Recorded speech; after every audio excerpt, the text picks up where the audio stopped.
All right, let's get going. I see the recording has started. So my name is Patty Richards, and we are convening the meeting of the Vermont Community Broadband Board. It's regular meeting of August 11th, 2025, and it is 12:02. First item on our agenda is to go through roll call, call the meeting to order, roll call, and then approval of the actual agenda. Board members, we have 4 present.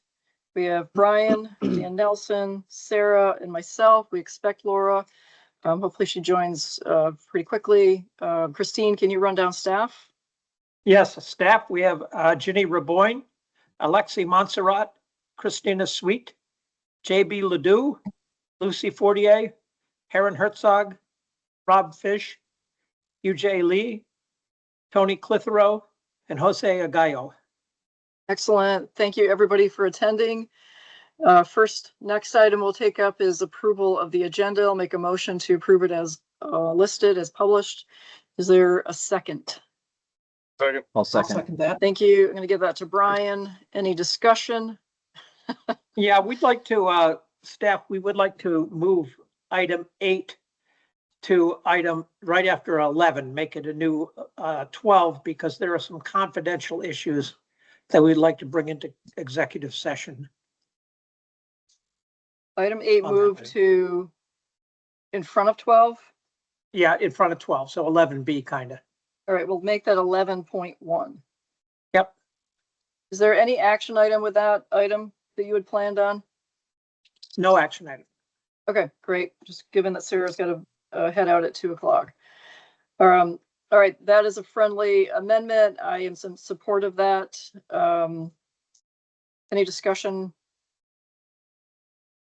All right, so any discussion in general about the agenda and then that one change?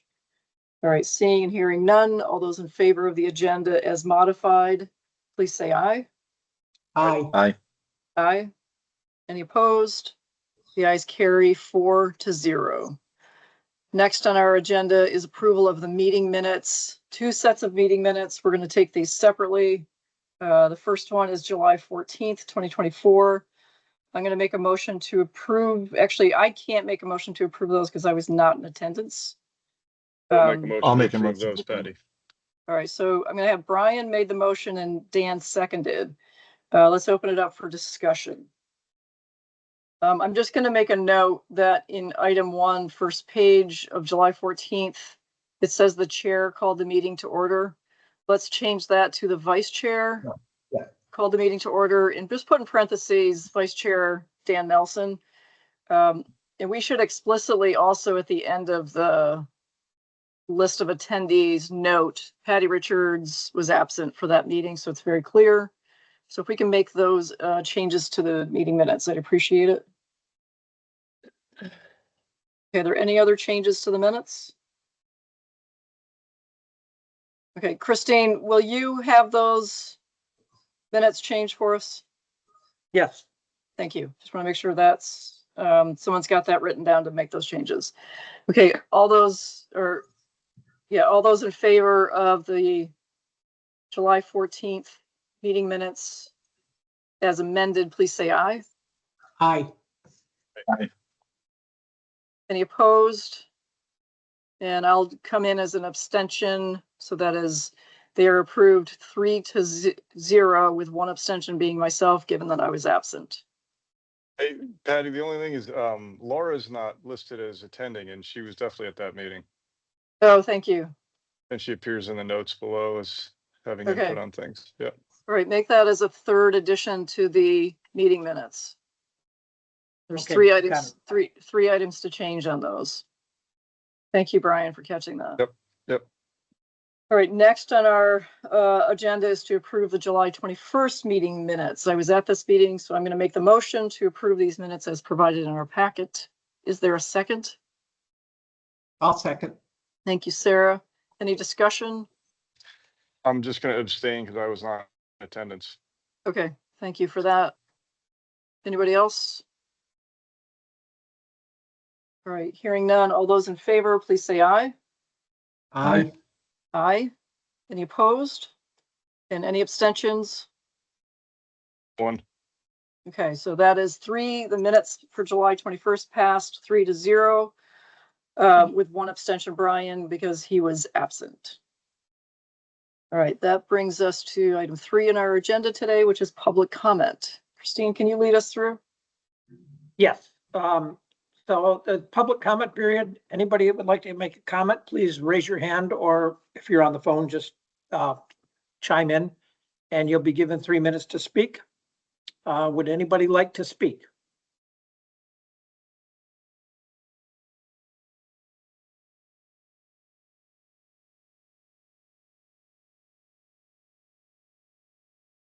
Okay, I'm not seeing any hands going up, so.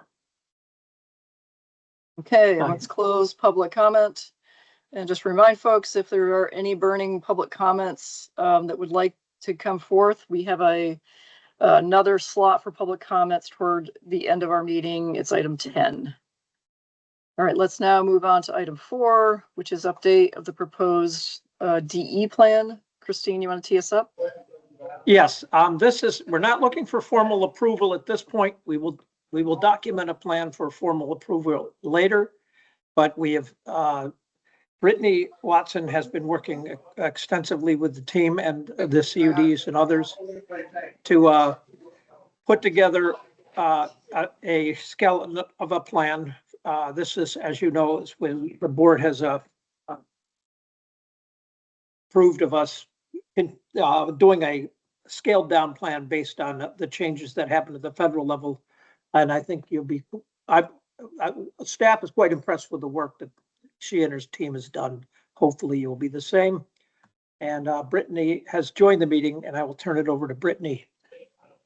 Okay, great. And hello, everyone. You all hear me okay? Yes. All right. And could someone confirm that you see my presentation? It's not showing on my end yet. Okay, we can see it. You can See it. see it. Okay. All right. So I'm going to slow here. Okay. And if at any point you can't hear me, please feel free to let me know and I can make shifts as needed. Okay. So I'm going to talk about the shifts we have made for the Digital Empowerment or DE program. Thanks. So while losing funding for the DE program has been difficult, we have found a way to pivot where we can still assist Vermonters in accessing technology resources. So we're shifting from a federal program that required us to meet the expectations of the Digital Equity Act to a state program to align with Act 71. So DE under Act 71 will help address the goal to meet the economic, health, safety, educational, and social needs of Vermonters, assist to coordinate grassroots broadband solutions both among the CUDs and other partners, and address the critical issues of broadband affordability and adoption or access. And this shift will Brittany, focus on. I'm sorry Yes? to interrupt, but I'm not seeing the slides advancing, so we're just still seeing the title page of the presentation. Oh, thank you for flagging that. Let me see if I can. I think it might just be easiest. Maybe Jenny, can you help with this? I had a feeling this. Yeah, Ginny, why don't you pull up the presentation and move it along? So if you stop sharing your screen, Brittany, Ginny can take over and then just tell her when to advance the slide.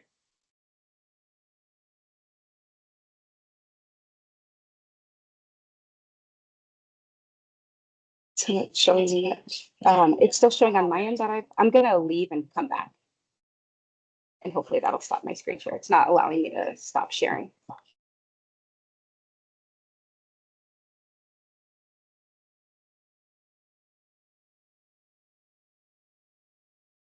Yeah, Ginny, why don't you go ahead and share the screen, starting with the digital equity.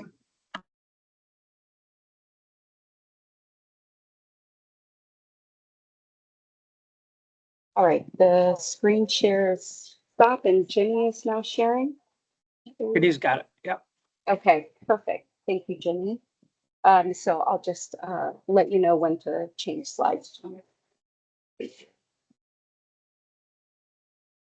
Okay. So I'll begin again with top of this slide. So losing our funding for the D program has been difficult. We have found a way to pivot that still allows us to assist Vermonters in accessing technology resources. In doing so, we've shifted from meeting the expectations of the Digital Equity Act to align our program with Act 71. And so D under Act 71 will address the goal to meet economic, health, safety, and educational and social needs of Vermonters. It'll assist to coordinate grassroots broadband solutions that are both among the CUDs and other partners, and address the critical issues of broadband affordability and adoption or access. So in this shift, we'll focus on ways we can still address the most commonly identified barriers of the Digital Equity Act, just digital skills, accessibility, and affordability of devices, affordability of service plans, while accounting for all the work that the entire VCBB team is doing to promote digital empowerment. Next slide.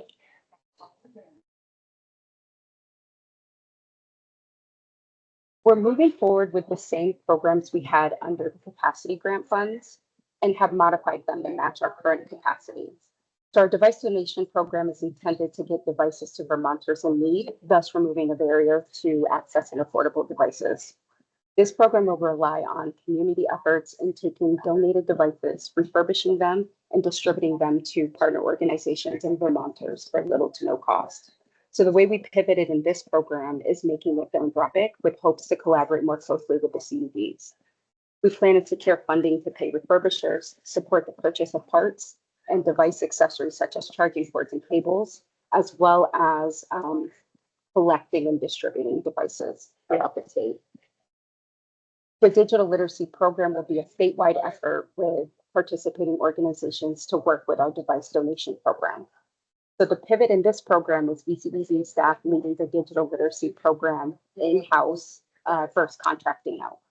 So we'll still focus on collaborating with Vermont entities to expand our efforts for increasing digital skills. We'll host a Train the Trainer series to our collaborating organizations, partners, and still intend to provide devices to these organizations. So Vermonters will be able to take a digital literacy assessment, and if the assessment proves the proficiency in basic literacy skills, that Vermonter can provide proof of that assessment and purchase a device through the device donation program at a low cost. We'll continue our research efforts to identify digital resource needs for Vermonters and ensure accurate baseline metrics while tracking and monitoring our efforts. So we pivoted in this program from shifting from a contractor to utilizing our data specialists with the support of VCBB staff and relying on partnerships like we have with University of Vermont.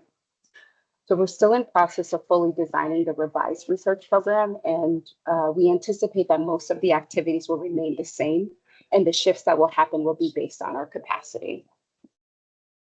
So in our team's accounting of existing programs in our work, we identified the Affordable Long Drop program as a program that promotes digital empowerment. So this program will help Vermonters who live far from existing roadside fiber lines connect to broadband service.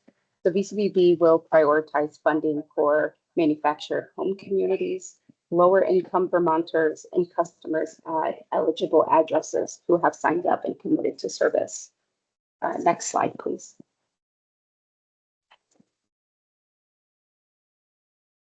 As a state program in compliance with Act 71, the DE program aligns with VCBB's mission to support policies and programs designed to accelerate community efforts that advance the state's goal of achieving universal access to reliable, high quality, affordable, and fixed broadband. The VCBB was created to coordinate, facilitate, support, and accelerate the development and implementation of universal community broadband solutions. Next slide, please.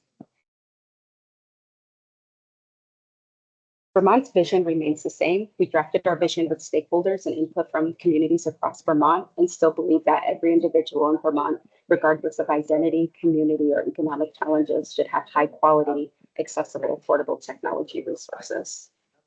Next slide, please. Now I'll review our goals that we have modified language, but have the same intent. So our first goal is to mobilize resources for served households in Vermont to ensure broadband access and affordability. So this goal, in a more straightforward way, has the same intent to address the barrier of accessibility and affordability. Next slide, please.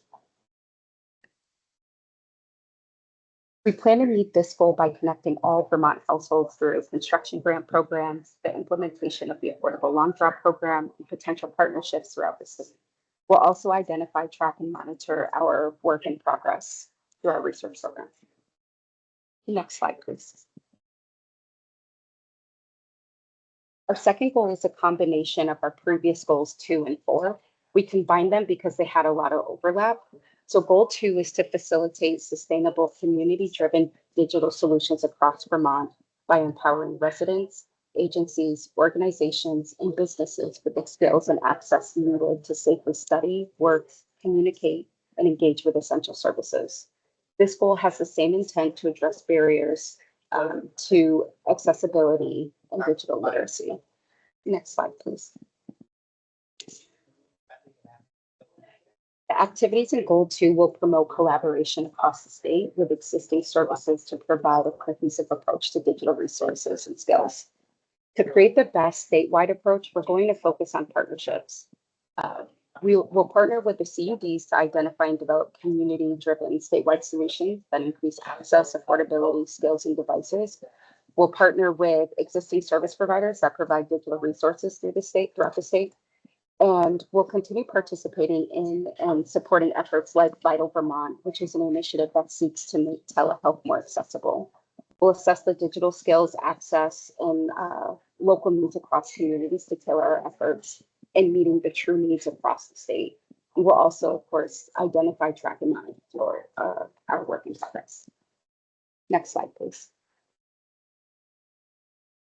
Our third goal is to ensure high-speed broadband devices are accessible and affordable. This goal has the same intent to address the barrier to devices for broadband use. Next slide, please. This goal, goal 3, will be met through our device donation program. So as I mentioned before, we're in conversation to determine the ways we can support CUD-led community efforts and other efforts to access devices. We'll gather information through qualitative and quantitative methods to learn who lacks access to devices, and we'll align our research strategy, of course, to best monitor and track our progress. Next slide, please. So our fourth and final goal is to enhance the workforce development for the broadband industry and prepare Vermonters for work requiring technology and digital skills. Next slide, please. The activities in Goal 4 is to add digital equity-centered initiatives to our already successful workforce development program. So our Goal 4 activities will include expanding training, apprenticeships, and credential programs to prepare Vermonters for high-demand jobs in tech and jobs that require digital skills. We'll also, similar to all the other goals, analyze the workforce and skill gaps and broadband and digital fields and monitor and track our progress. Next slide, please. Thank you for your time today. You'll see my contact at the bottom of the slide. Please feel free to reach out if you have any questions or comments. Thank you. Thank you, Brittany. Any questions of Brittany? It was a great presentation and a job well done pulling that together and reworking it to comply.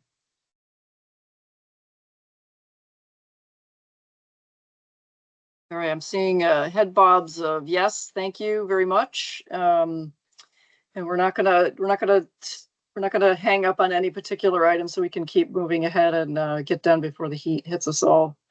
Let's now move to item 5 on our agenda, which is BEAD status. Christine, you want to tee us up?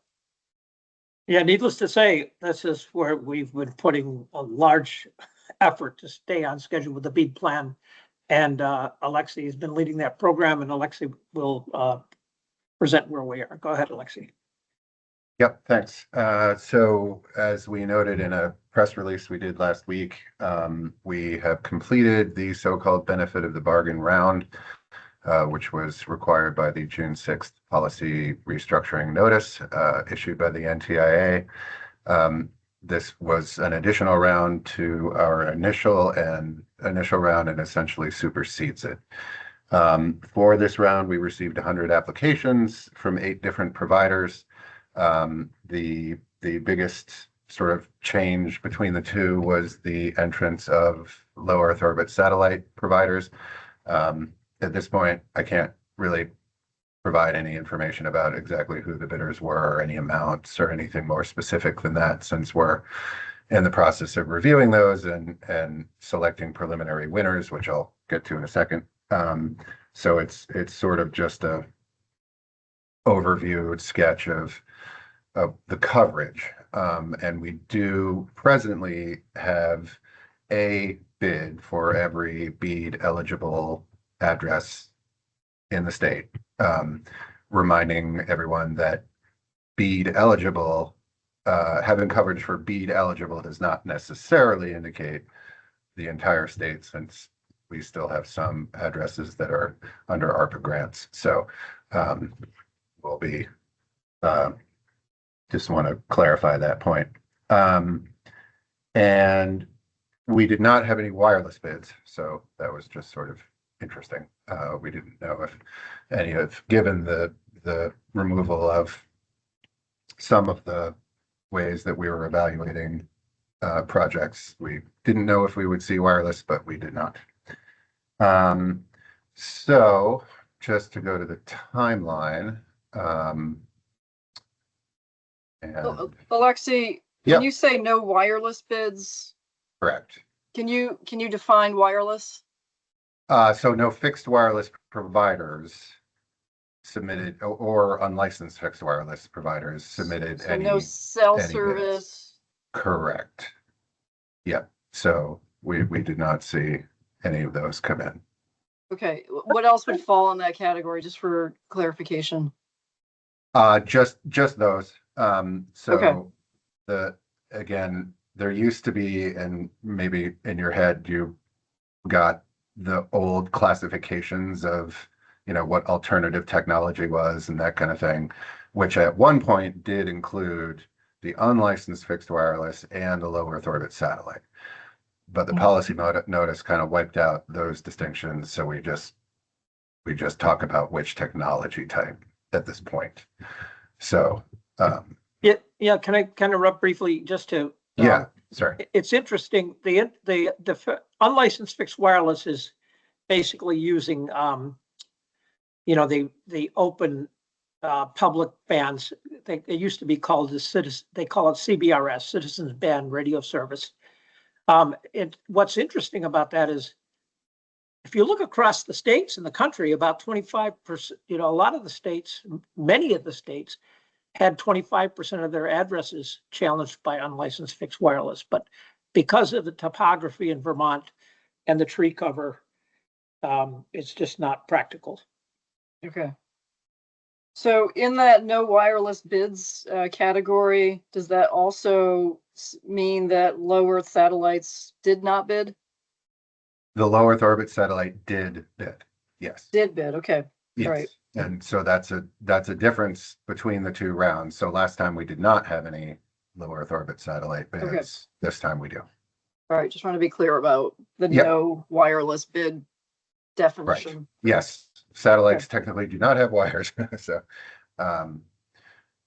okay, so just to get then to the timeline, we are currently sort of in this period here.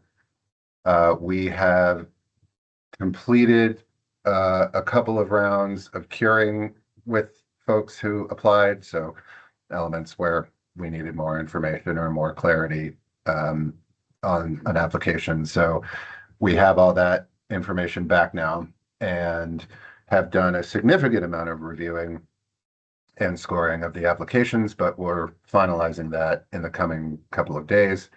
At that point, we will be reaching out to what are called preliminary winners, which means the bid that was either, was priority and met the definition, the statutory definition of priority, and had the lowest cost.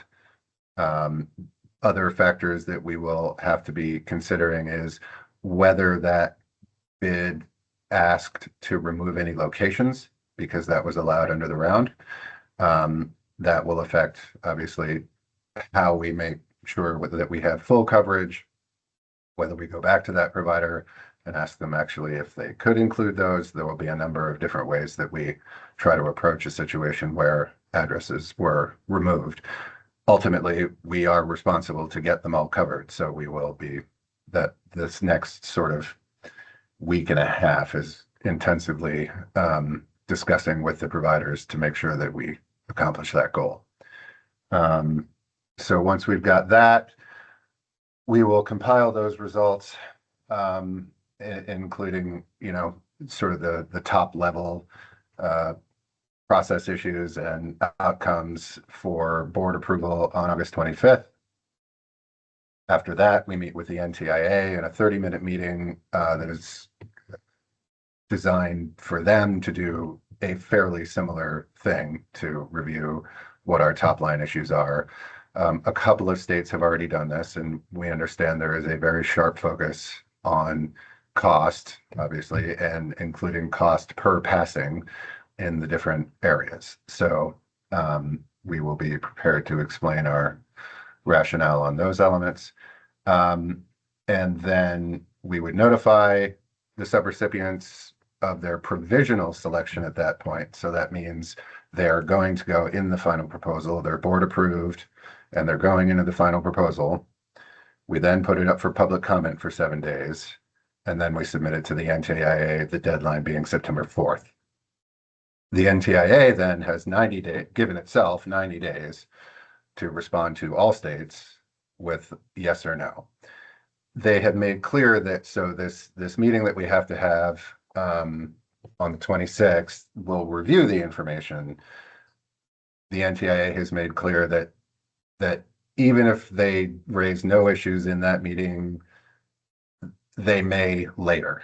So when they actually get the proposal and begin reviewing it, it may be that there are questions and essentially caring for us. And so that process, it's unclear how long that would go on, but they gave themselves a 90-day deadline. So, and recalling as well that the policy notice does state that the NTIA reserves the right to overturn a state's decision on whether or not something has excessively high cost.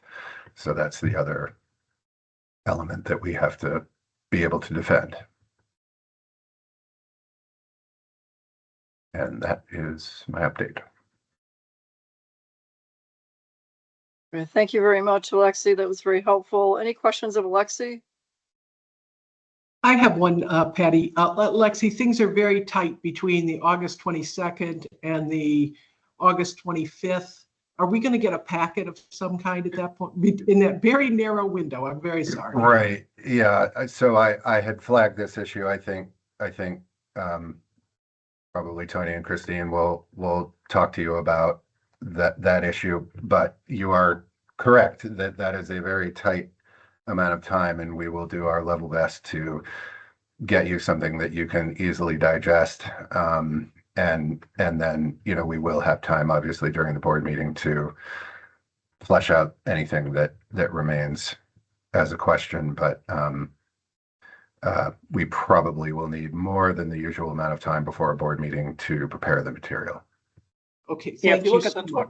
the 22nd is a Friday, our intent would be to send the packet out by the end of the day Friday, so you would have over the weekend to review it. Sounds good, Christine. Okay, yeah, and I just want to acknowledge that that's going to be tough on staff, and thank you very much for the heroic efforts to turn that around, everybody. And as soon as you can get it to us, the better, but I just want to acknowledge that that's going to be a push for everybody.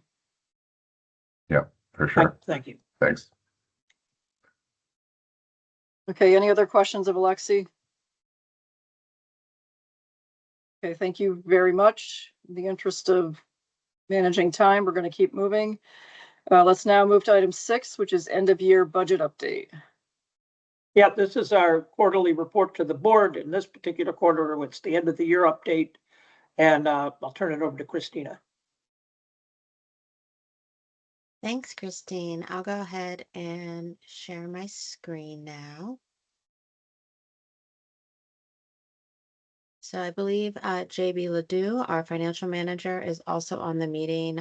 He can provide some backup information if needed, but purpose of this presentation is primarily to review our FY 2025 expenditures. Those are expenditures for the fiscal year ending on June 30, 2025. We have a few federal funding updates and then just a summary of our current American Rescue Plan Act or ARPA obligations, both for state and local fiscal recovery funds and for capital projects funds. So to begin, we have our final expenditures for what we call the VCBB operating budget for FY 25. And I've added a subtotal and then a total to the slide to really hone in on all of our expenditures outside of contractual costs. And as you can see, our year-end expenditures were 95% of our budget. So we're tracking very closely for our just general operating expenditures, things like personnel, board costs, travel and training, our internal service fees, supplies, and miscellaneous costs. So overall, while there's some variation within the budget categories, overall, I'm really pleased to see that our budget, we expended 95% of what we expected. So we came in a little bit under, but we're also generally predicting our costs for doing business as VCBB pretty accurately. Then with our contractual costs, what I want to highlight is that the budgeted contractual costs were really the max amount that we expected that we could spend over FY 25. So it isn't a target, and that's why it's perfectly fine and even desirable that we came in under budget, only expending about 40% of the max that we thought we might spend, which was 3.7 million. So that brings our total expenditures with contractual costs at 58% of our max budget for FY 25. So I'm going to pause there for any questions.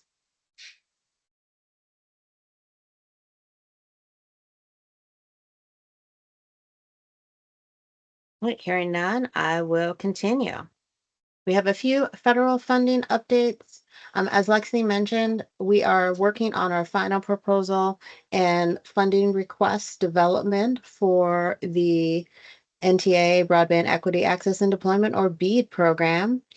Under ARPA, we've had a couple of new developments. One, as Brittany mentioned in her presentation, we are relaunching the Affordable Long Drop program shortly, and we actually put out a press release last week regarding the relaunch of that program and have had some great interest from the press. So we've did an interview, I believe, last week and have one more coming up this week. The other development has been on the Forest Parks and Recreation Connectivity Project. And this was sort of an interesting development.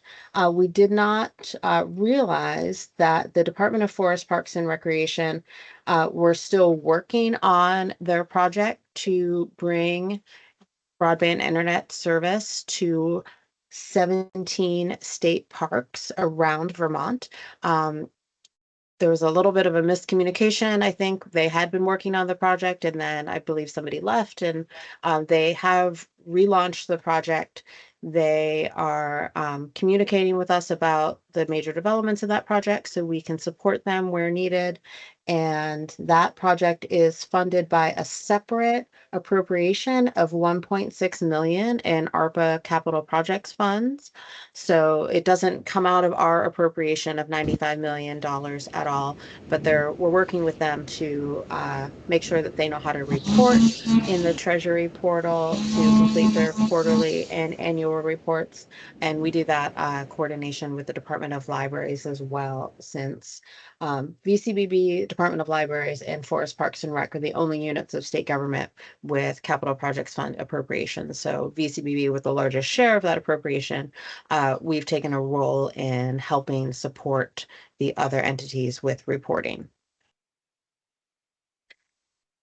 Finally, we received 2 extensions for our active Northern Borders Regional Commission grants. So both of those grants will end in 2026, but we are looking to possibly even get those grants finished and closed out sooner than their end dates, and we will not be seeking any additional extensions of time for those grants. And because unfortunately the state digital equity capacity grant was canceled, we do have a closeout report due to NTIA on September 6, 2025. That would include all work that we did complete on the grant and a final funding request for the any basically closeout related costs that we incurred in finalizing the end of this grant. So pause there for a moment.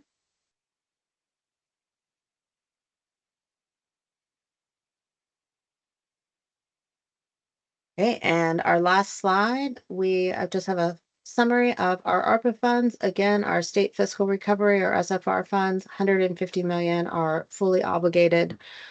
For capital projects fund, we have awarded over 85 million in broadband construction grants.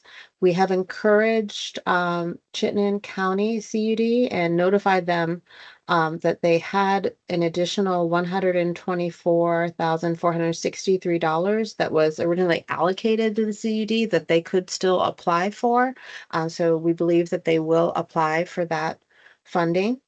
And that leaves currently up to 8.1 million that could be available for the Affordable Long Drop program. I believe the board made a decision to allocate up to 6.1 million to that program. So that's the number we're working with now in our request for applications.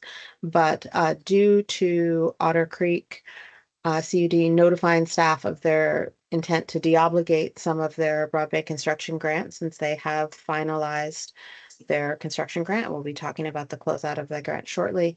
That does bring up our total amount that is currently unallocated to around 8.1 million. And we are spending down, but have continued to reserve up to 1.5 million total for administrative costs and contingency. Any questions about that part of the presentation or any of the previous slides? So Christina, we'll have about 2 million left over, it sounds like, based on that presentation, roughly. Yes, and Okay. it could be, it could be allocated. I don't know what the demand is going to look like yet for the Affordable Long Drop program, but it could be allocated to any other purpose that the Okay. board deems fit. All right, Christine, can you put on an action for a future meeting, a proposal of what to do with any uncommitted funds that do materialize, so we can take action on that and get them obligated, or at least Yep. get them pledged for some program, whether that's the Affordable Long Drop or something else. Yes. Okay. Thank you very much, Christina. Any other questions on the budget update? That was very helpful. All right, let's keep moving along then. Thank you. That was excellent. Let's now move to item 7, which is Otter Creek CUD update. Yeah, and Christina will take that one as lead it out with Jose and Otter Creek doing the bulk of the presentation. Thanks, Christine. Yeah, Jose has been incredibly helpful in helping us work through what is really our second closeout process for our broadband construction grants with Otter Creek CUD. And they have met the obligations of their construction grant. And Jose has been working with them through the inspection process.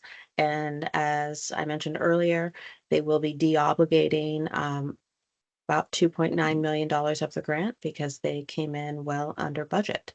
So I'm going to pass it off to Jose and Laura Black from Otter Creek to present the closeout of their broadband construction grant. Thank you. Well, I'll second it's been a great experience working with Otter Creek on their project and their build. And I want to first of all congratulate them on behalf of BCBV. They are, as you heard, there's going to be some de-obligation, so we'll have some opportunities to apply that somewhere else. I wanted to introduce Laura Black, who you all know, and I'm not sure if Laura might have Caleb Boone with her, but I think it's just going to be her presenting some slides in our closeout. And again, Laura, it's been a pleasure. Thank you for all the back and forth. We all know how difficult it is to get all this stuff filed, getting it in on time, and getting the job done. And also congratulations to your operating partner, Consolidated, who worked hard with you to get this done. So I'll pass it on to you, Laura. Thank you, Jose. And hello, board members. Now, I wasn't sure if I was presenting the slides, so let me check and see if I can do so. Let's see if we can. We still can't hear you.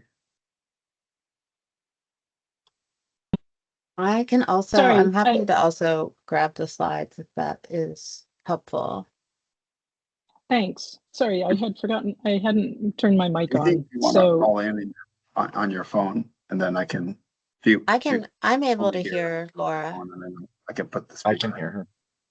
I'm able to hear her, Laura. Or I'm able to hear Laura. okay.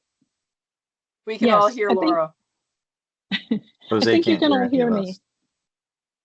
I'm just not sure that, let me check and make sure that I can present the slides. We hadn't, I wasn't sure if I was doing that or not. The slides aren't a big deal, but let me see if I can do that. Or, Christine, did you say you could? I'm happy to. I'm just going to pull them up in 1 second.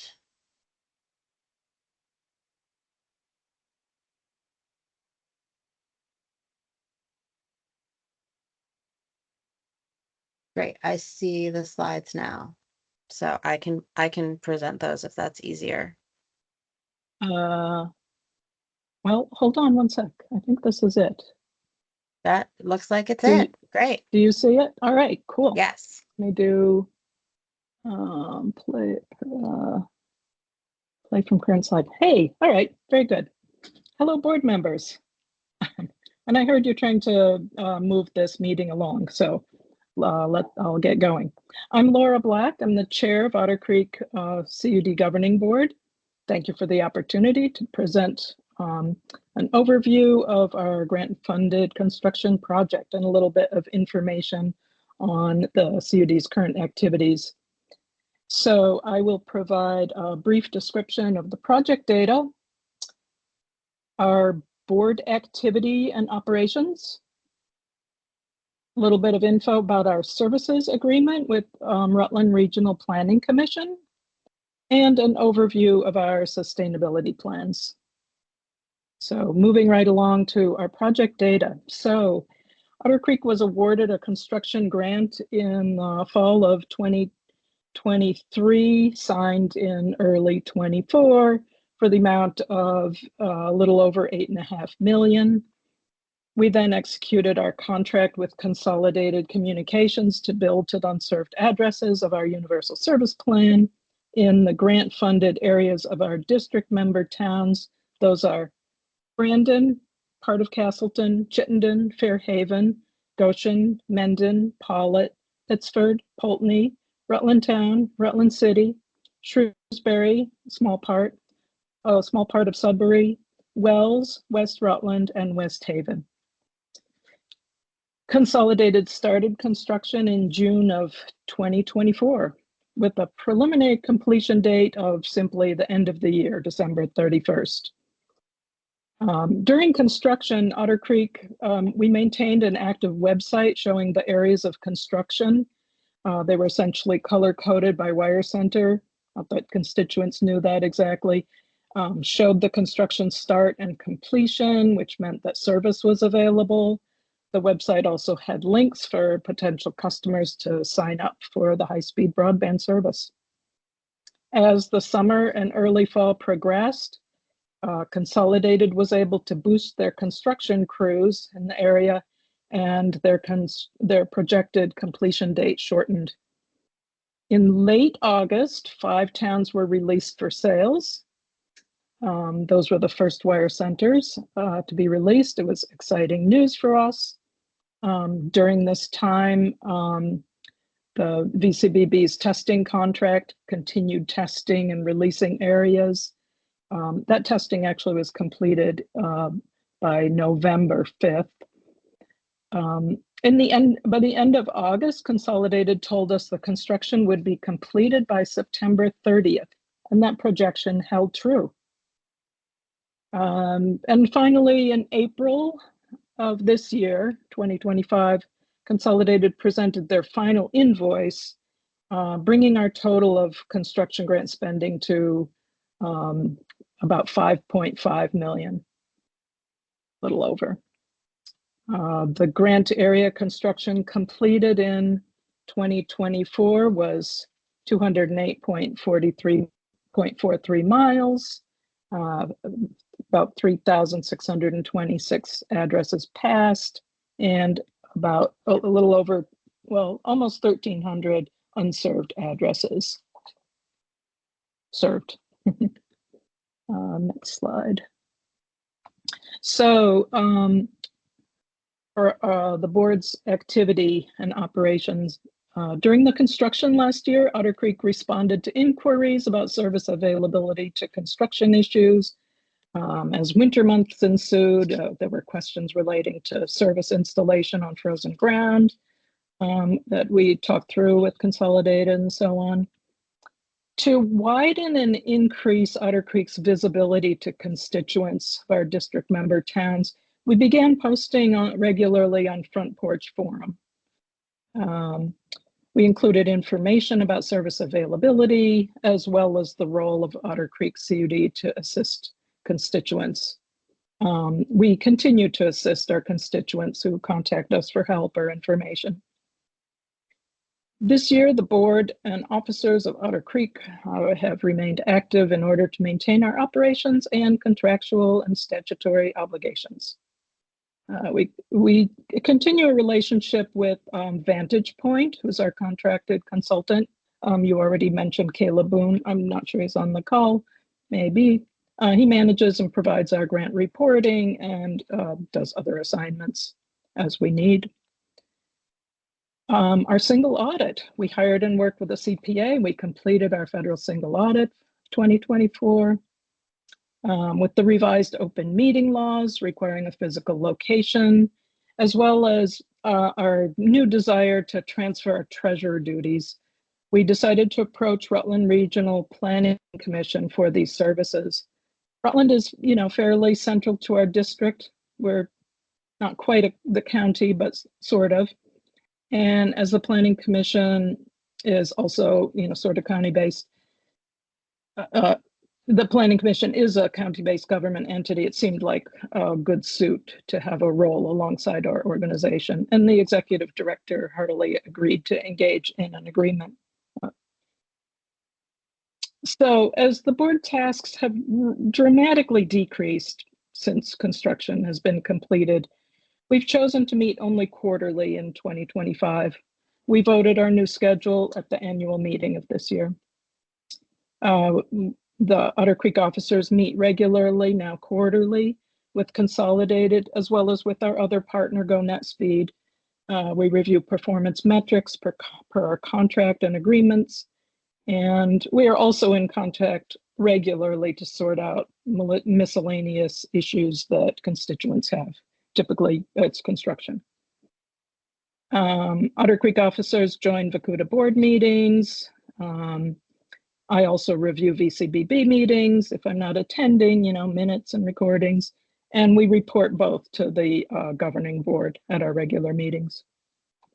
Our sustainability planning group, including members of Otter Creek, Lamoille FiberNet CUD, and Southern Vermont CUD have met to begin planning for the coming years of operations. So our memorandum of agreement with Rutland Regional Planning Commission, finally in June of this year, Otter Creek and Rutland Regional Planning Commission executed a memorandum of agreement for services related to management of our governing board meeting locations. They provide the hosting of the remote platform, and they post it as well to their site, which our website then links to. A staff member of the Rutland Regional Planning Commission has been appointed as the treasurer in accordance with Vermont Statute 30 VSA Section 3069. And just want to say we're extraordinarily grateful to our previous treasurer, volunteered and provided excellent and professional financial services for Otter Creek CUD over the past years. Finally, our sustainability planning, as I mentioned, Otter Creek CUD officers and members have been meeting with Lamoille, FiberNet, and Southern Vermont to start planning for upcoming years of our operations.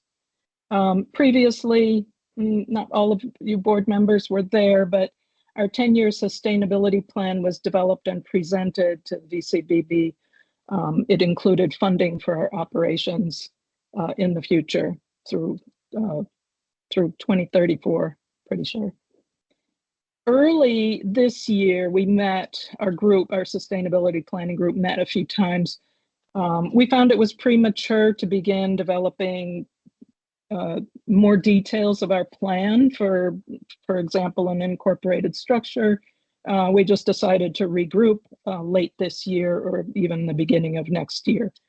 We do need to pull things together by the end of 2026. So I want to express a huge thank you, of course, to the VCB board for awarding our grants. A huge thank you also to the VCBB staff for all the assistance you've provided throughout the process of implementing these grants to make high-speed broadband accessible for the constituents of Otter Creek CUD. Thank you. Glad to take any questions. Thank you very much, Laura. That is a tremendous success story that you've built out your project area with 3 million left to return. Just a tremendous story. Congratulations to all of you and to all the folks that are going to have fiber and high-speed internet in your areas. Congratulations.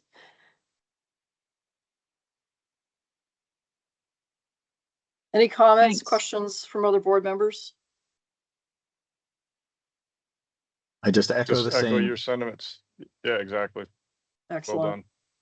Yeah, really well done indeed. Definitely looking forward to hearing how the sustainability plan will basically take this great work that you've launched for the construction and how do you maintain this great success story going forward. Very interested in seeing that. Thank you very much, Laura.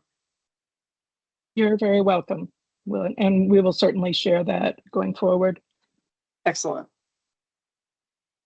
Okay, that is fabulous news. I don't know if Heron is on. I'm sure Heron is on. Heron, have we considered a press release or anything of that nature to applaud Otter Creek's? I was just making a note and I thought this would be a great thing to get out there. Everybody'd love to hear a story like this. And I think that's a wonderful idea. So we'll do some thinking about that and work on that. Excellent. Thanks, Heron. Okay, that's great news. Okay, let's move along to item 8, which is ideas for the next legislative session. Heron or Christine, you want to tee us up?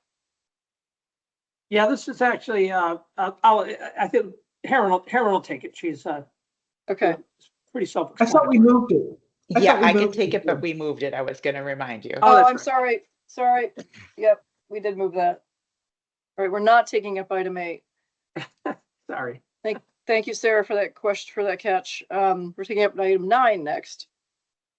Yeah, that's Ginny Raboyne will present the parking lot. She's been doing a great job staying on top of that. Thank you, Ginny, for all your work there.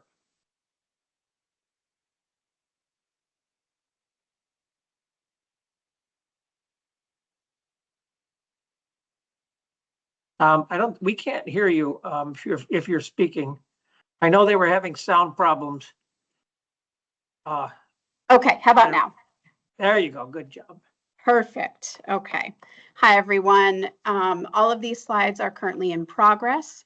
Item 146 regarding the budget projections for the next 2 years. Staff is developing that timeline and we'll share that in a future board meeting.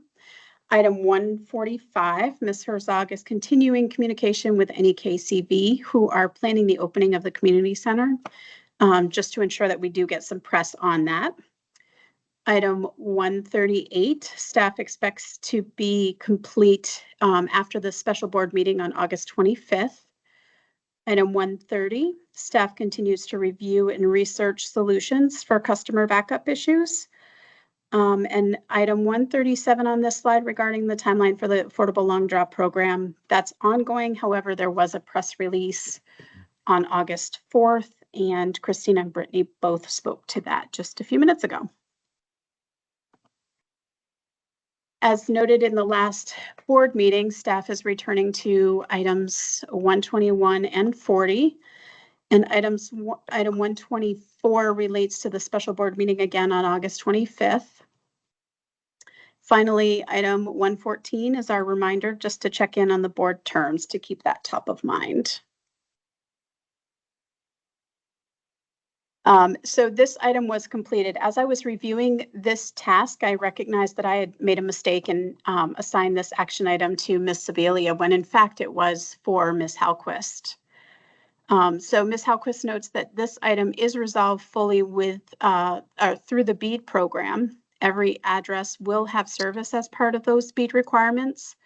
Service is defined as an ISP can provide connections within 10 days of request. As always, I encourage you to reach out to me with any questions. Thank you. Thank you, Jenny, very much. Any questions on the parking lot? Okay, hearing none, let's now move to item 10, which is public comment.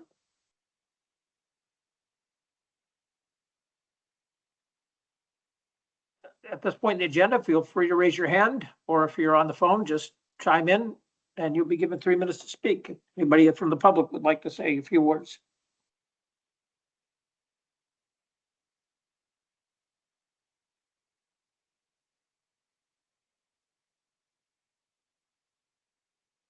Okay, not seeing any hands come up. We can move on. Okay, next on our agenda is item 11, which is confirmation of our next 2 meetings. We have a special meeting scheduled for August 25th. Christine, what is the time of that meeting? I think, Jenny, what, I'll pull it up real quick. I've got it right here. It's at, sorry. I have 11. I don't know. I'm having problems here. You should pull it right up. Okay, so 25th is at? It's 11, Christine, I'm sorry. Yeah. 11 a.m. Yeah. Okay, great. Just for the notice that the special meeting will be at 11 o'clock. We expect an hour or maybe a little more, but that should be a fairly brief meeting. And then our regularly scheduled meeting is September 8th, which would be starting at noon and go up to 4 o'clock. And again, that's September 8th, second Monday of the month. Do any of the board members that are in attendance have any conflicts with either of those meetings? No, both are good for me. Okay, great. Sounds like we're all going to be at both. Excellent. Christine, can you check in with Laura just to confirm with her that she's able to attend and remind her of the special meeting as well? Yes, I will. Thank you. Okay, now we're going to move our item formerly 8 to now 11.1, which is ideas for the next legislative session. Great, and Yeah. Erin will take that.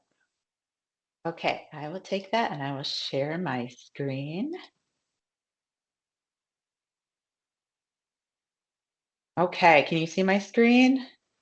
Yes. Yep. Okay, great.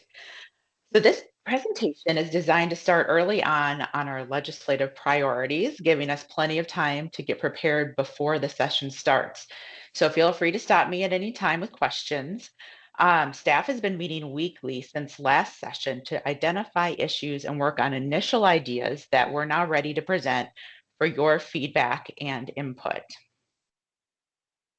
As an overview, there are 2 bills from last session that will be back next session. H11 is a consumer protection bill, and H121 is an act relating to affordable broadband. I'll discuss each of these separately, as well as some other policy considerations we have, including the BCBB sunset date and an additional potential legislative initiative. H11 is a consumer protection bill, and you might remember we testified that we supported this bill last session and suggested additions, including performance monitoring, battery backup, and the incorporation of BCBB's consumer protection and construction standards policies, as well as ideas agreed to in the agreements between the CUDs and the private providers they work with. We did not take a position on H121 last session, but we testified that we want to remain engaged in affordability discussions. Now, looking forward, we would like to explore adding an exemption for municipalities. There are also some new concerns about how this law could be enforced in the context of the new BEAD policy notice and federal guidelines, which consider any particular rate set by state broadband offices to constitute impermissible rate regulation. Now, H121 would require ISPs to offer a specific $15 rate to low-income consumers, therefore conflicting with NTIA's prohibition with respect to locations served by BEAD. Some other policy considerations we have on the radar for the upcoming session include the BCBB sunset date. We'd like to pursue changing it from the current date. It's July 1st, 2029, that's set in statute, to align with the end of the BEAD program, which ends in 2040. There is also an additional potential legislative initiative pending confidential discussion with the board. So to initiate that, I'd like to turn this over to Tony to address the board on that. Thank you. So Patty, we're requesting that we move into executive session pursuant to 1 VSA 313A1F, which you can go into if you make a finding that premature public knowledge will have a negative impact on the board in order to receive legal advice. Okay, what is the reference again? 1 VSA 313 A1 capital F. Capital F as in Frank? Yes. Okay. Before we take executive session, are there any questions on anything that Heron has presented before we move? I'm just going to ask one question about the H121 and affordable broadband, the exemption for municipalities. Heron, what does that mean more specifically? Well, this is just an idea that we want to explore. And so we would like to put that out there for your consideration and have any ideas that you all might have. And it's just something we want to pursue. So we don't have something specific yet. We're putting this kind of out there, things that we're interested in looking into and may bring up for next session. But what does it mean, exempt municipalities? Like exempt from? For the CUDs, I guess is and Tony Tony has her hand up, so I'll let her Tony explain further. Yeah, so what this is a bill that is modeled after the New York State legislation for providing, I think it was a $15 monthly broadband subscription requirement for lower income residents of the state. And the issue, of course, is that, when you have a rural state without a lot of subscription, it makes it very difficult for the business case of a nonprofit municipality to manage that. So I don't want to get ahead of anybody. I believe that we did have some discussions. I think Christine did have some discussions with Laura's committee last year, and that there is some interest in providing an exemption that would apply to municipalities, which would be the CUDs. And so does that answer your question? Not really. When I hear exempt, you're exempt from something. You're Just exempt for- from just the in- requirement to provide a $15 monthly subscription. Okay, exempt from offering a lower level service fee. Yes. Yeah, Okay. let me add some color to that too, because what we're looking at, you know, and trying to serve these rural areas, you're looking at an issue where you have you know, more than double the number of low income people in an area. And you end up with this consideration where you've got low income people trying to subsidize low income people. If you look at these rural areas that we're trying to serve, not only do they have higher levels of low income, they have significantly less income per address. So it's kind of a self-defeating measure to have them mandate a $15 fee, which now you need to raise the rates on others in order to fund that. Okay, I get it now. Thank you very much for that. Any other questions before I make a motion to move to executive session? We can obviously come back when we come back out of executive session. If there are any questions, we can take them up then. All right, so I'm going to make a motion that we move into executive session to discuss legal advice for 1 VSA section 313A1F. Is there a second? I'll second that, Patty. Thank you, Sarah. Second. Thank you. Any discussion? All right, hearing none. All those in favor of Second. moving into executive session, please say aye. Aye. Aye. Did we just lose audio? Any opposed? All right, the ayes carry 4-0. Okay, I'd like to include the VCBB staff in that session. Yes. And Jenny can be prepared to move us. Thank you. I'm gonna go ahead and open up the room now. Thank you, Jenny. Absolutely.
Jenny or Heron, if you are there, I've just left the meeting and come back in.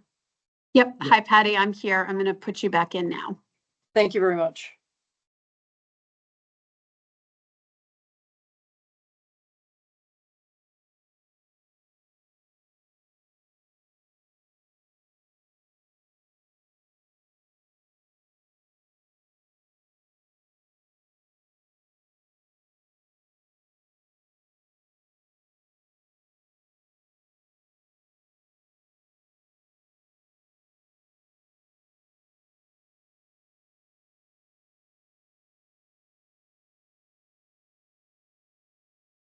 Patty, you should be moving over.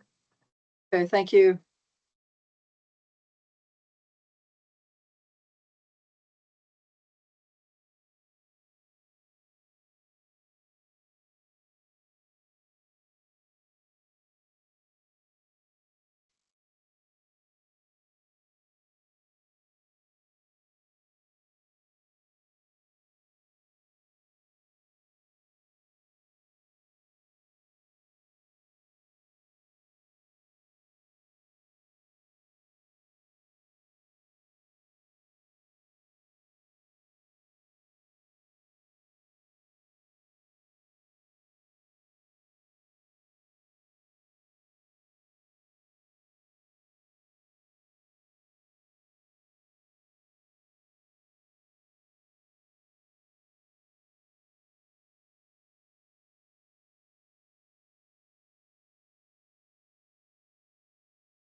My computer is flashing like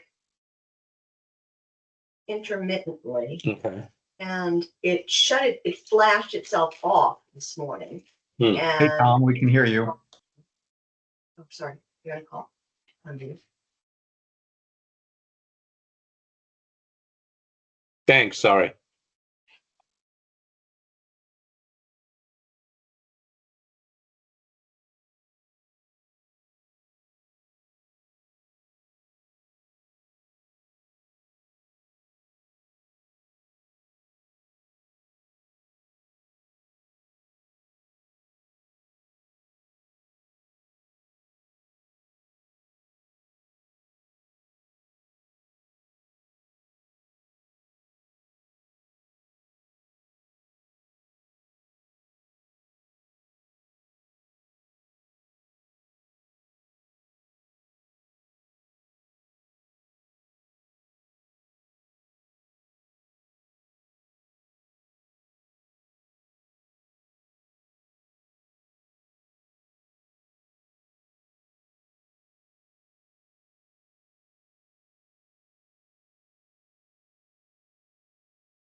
Okay, I think we're all here.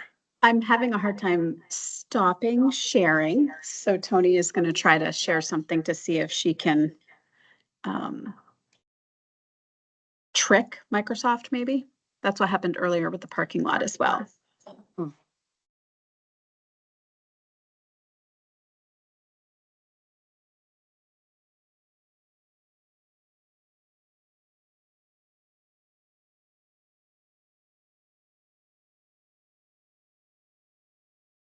All right, are we all good to go?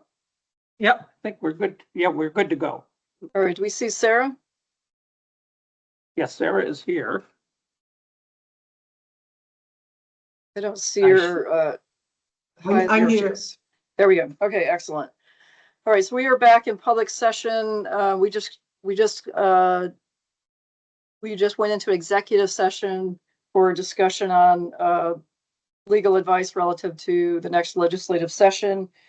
In our executive session, we took action on one item, which was a discussion relative to carrier of last resort. And we've instructed staff and Christine to follow up with CUDs and come back to the board with a proposal on the carrier of last resort discussion. It was the only action item we took in executive session. Okay, so next on our agenda, we have item 12, which is a CUD review of Maple Broadband.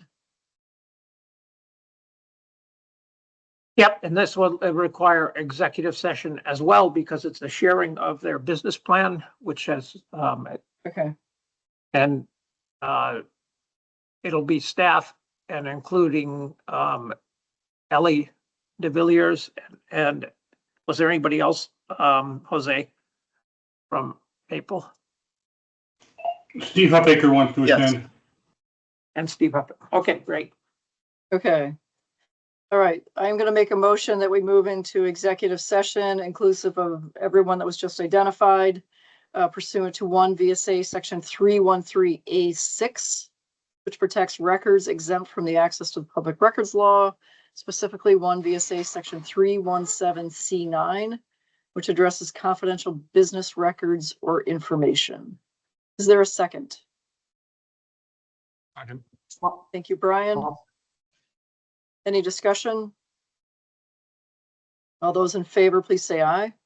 Aye. Aye. Any opposed? The ayes carry 4-0. Okay, we're going to move back into executive session to discuss the CUD Maple Broadband.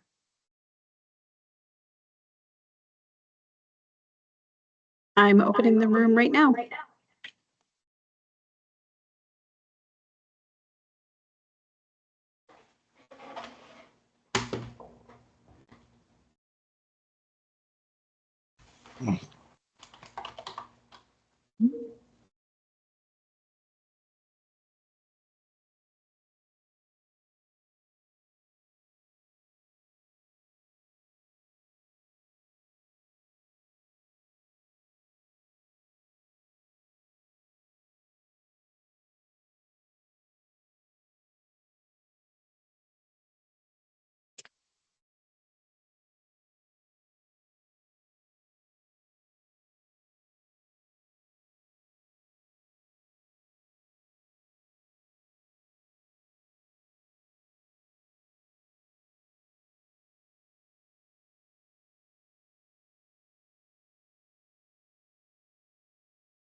Kelly, you should be moving over right now.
Did Laura make the transition back through? I did. There she is. There she is. Excellent. Okay, we are back in public session. Yep.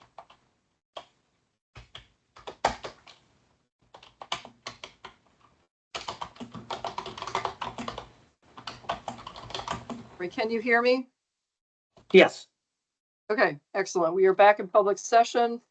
There was no action taken in executive session on Maple Broadband's presentation. It was an informational item only. That moves us now to item 3 on our agenda, which is the KPI quarterly reports. And we are going to plan to move back into executive session. I'm going to make a motion that we go into executive session pursuant to 1 VSA section 313 A6, which protects records exempt from the access to the public records law, specifically 1 VSA section 317 C9, which addresses confidential business records or information. Is there a second? Second. Thank you, Laura. Any discussion? All those in favor, please say aye. Aye. Aye. Thank you. I believe Dan is still, he's still not in attendance at this point. So that is a motion of 3-0 to move into executive session to discuss KPI quarterly reports. Okay, take it away, Ginny. Okay, I'm going to open up the room and you'll move over very shortly. Excellent. Thank you. Patty well, never mind.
Are we fully back in, Christine?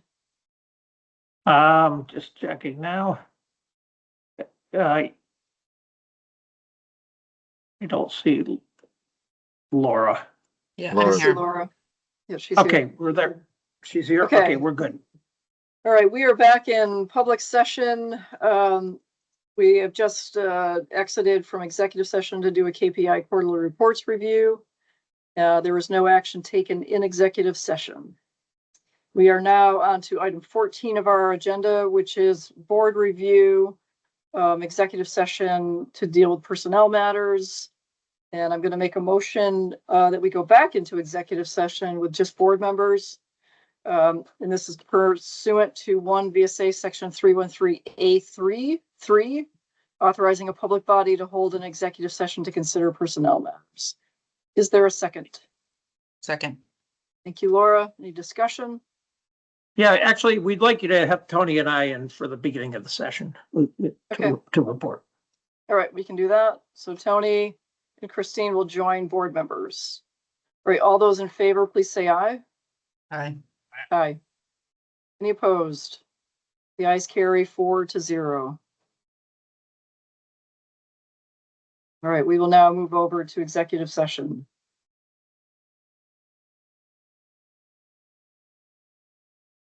All right, I'm going to open the room up. Just 1 second.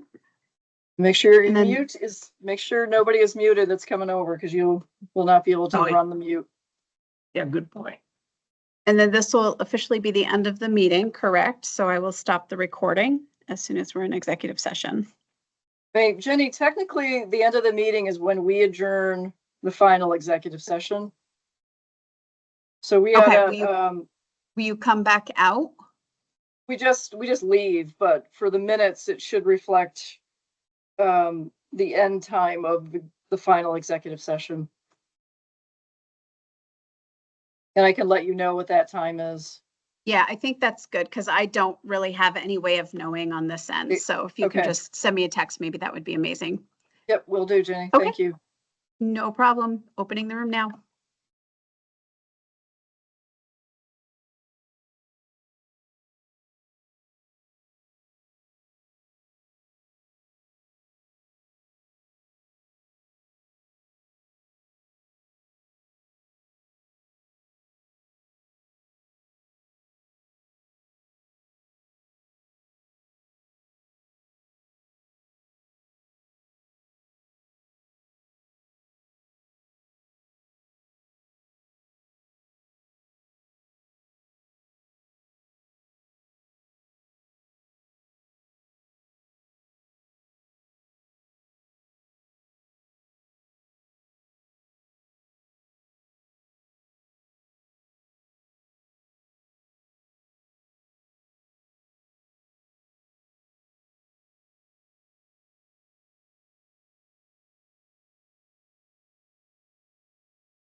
Tony, you should be moving over right now.